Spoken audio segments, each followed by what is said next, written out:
The United States and Great Britain exist today as two of the most influential nations on the planet. And since the establishment of their alliance, these states have shared what historians have come to call a special relationship. While this relationship reached its zenith during World War II, the bond between the United States and Great Britain was tested in the years following, as both nations struggled to adjust to their roles in the new post-war world. In 1953, the United States and Great Britain worked together to overthrow the democratically elected Prime Minister of Iran, Mohammad Mossadegh, who was attempting to nationalize Iran's oil industry. But 3 years later, when the United Kingdom attempted to overthrow the government of Egypt after a similar nationalization crisis involving the Suez Canal, the Americans threatened to destroy England's economy to force the British to cease their intervention. While most historians have attempted to explain this change in Anglo-American negotiations by discussing the pivotal events themselves, few have explored further into the interval between 1953 and 1956 to make meaningful claims about other factors that could have impacted the relationship. This thesis does just that by examining a critical meeting that occurred during the interval period, the 1954 Geneva Conference. From April 26 until July 20th of 1954, diplomats from the United States, United Kingdom, Soviet Union, the People's Republic of China, North and South Korea, and the three associated states of Vietnam, Cambodia, and Laos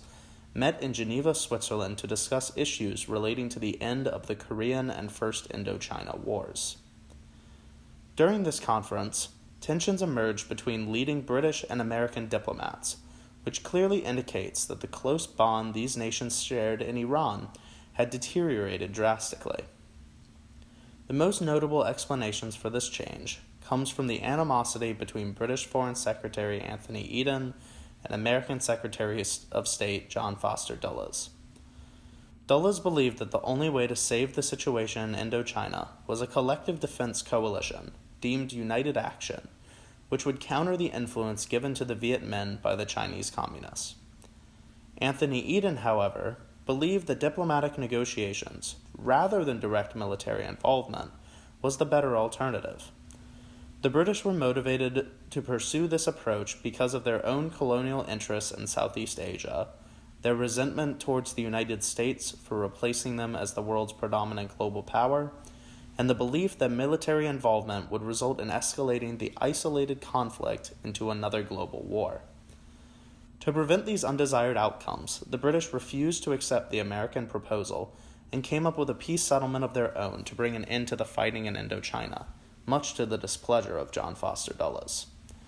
This thesis argues that the Americans and Dulles carried this resentment with them into future interactions with the United Kingdom,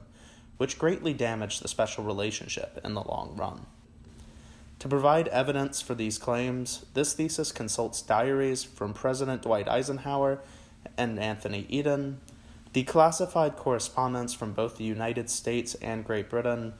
as well as numerous secondary sources related to the topic. While it is impossible to identify one single factor that resulted in the near breakdown of diplomatic relations between two of the world's most powerful nations, this paper adds a meaningful contribution to the literature on the subject by drawing attention to an aspect of the special relationship that is frequently undervalued and underdiscussed.